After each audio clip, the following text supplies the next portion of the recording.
All right, so we're going to make some chicken enchiladas with my daughter Eliana today. So to start this off, we need to start off the enchilada sauce. First, you put a generous amount of olive oil into a pan that's already been warming for a minute. Let that oil warm up for a second. Meanwhile, you're going to get out chili powder, garlic powder, and some cumin. Video. So you don't need what? You don't need to sing into the camera. Okay, so we get this oil nice and hot. And we're going to add some chili powder.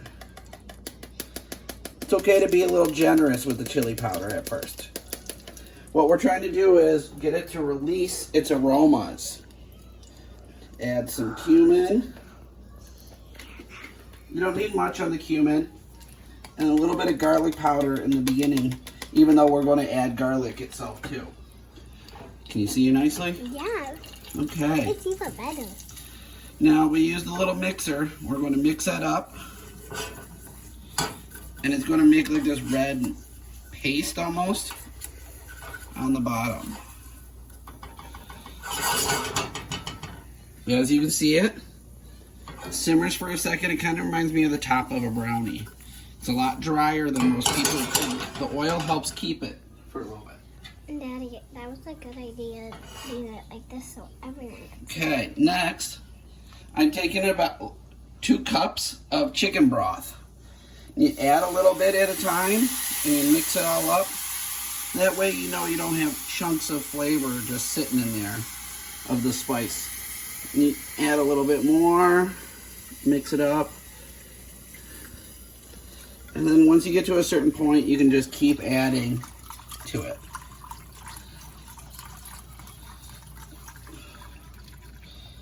Okay, at this point, you're going to let things start warming up. Meanwhile, what I'm going to do is try to add some actual garlic if I can get this open.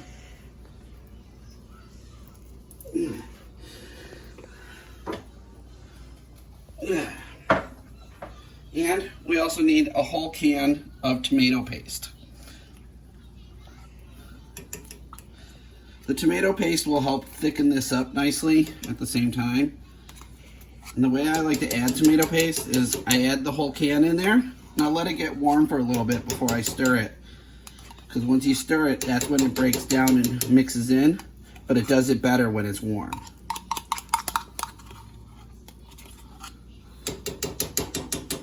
Others can see the food too. Daddy, most of the day I've seen it is the stove and the food. Also, in the background on this side here, I got onions and peppers in olive oil in a big tray. And what I'm trying to do is get these to simmer down a little bit and get almost to the point where they're not quite mushy, but almost there. All right, well, we'll be back in a little bit. All right, now we got a nice rapid boil going on. I'm going to stir it up to make sure it's all mixed really well. And I'm going to turn this off. I'm going to let this cool down for a little bit. This is going to be your enchilada sauce. This is going to give it that spicy Mexican, like red paste that's in the chicken. I've also diced up my chicken. Here, let me steal this for a second. I've diced up my chicken into small little squares. And right now, I'm still waiting for these peppers to finish off. They don't have too much longer. When they're done, I'm going to take these peppers and onions and put them on a plate. And I'm going to cook my chicken in this same pan and get it all nice and cooked with that pepper onion oils so that flavor's really worked in. And as you can see, this thickened up quite a bit just with that little bit of tomato paste. Alright, so I got the chicken started already. As you can see, some of it's browning, some isn't yet. You gotta just make sure that you keep the pieces separate so it breaks into all the little pieces and doesn't like form a big ball. Right about now is when I like to season it. What I'll do is take just a little bit of salt. There we go. and give it a good sprinkle around. And then we're just going to take 1 scoop of the enchilada sauce and just add that in. That way the flavor works itself into the chicken a little bit and it's just not too bland. And because this is more of a, sorry, I got a phone call in.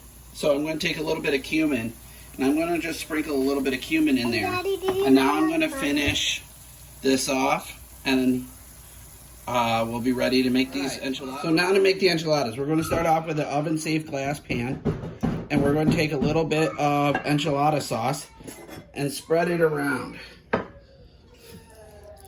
Once we get that all covered over everything, we'll get to the next part. All right, so now we got the sauce spread out. We take these fajita shells. Fajita shells. And what I like to do is lay it down so they're facing the long way. I take a little tiny bit of cheese. We don't need much. You don't need much. And then over here I got my pepper, onion, chicken yummy. Mix. Yummy. And we're just going to take a little scoop of it. And we're going to lay a row of it across the middle here. About that much looks like it'll do. Once we get that in there, we take the one small side and we take it and we fold it over. And we got to roll these tight. But you leave the ends open. And then you put it down so that way the bottom is the edge. Once I get both of these pans filled up, we'll be back with your next step. These all filled up. Now we're going to take the enchilada sauce and we're just going to slowly drizzle it on top of everything. The whole idea is to make sure everything gets nice and wet. And you don't want to pour all of it right away because you don't know how much it's going to take. But pretty much finish off your enchilada sauce. Okay. Once you do that, I like to jiggle it a little bit just to get that sauce over everything the best I can. You never even made this before. Okay. And what we do is take this cheese and just sprinkle it over it because that cheese will just finish off that sauce.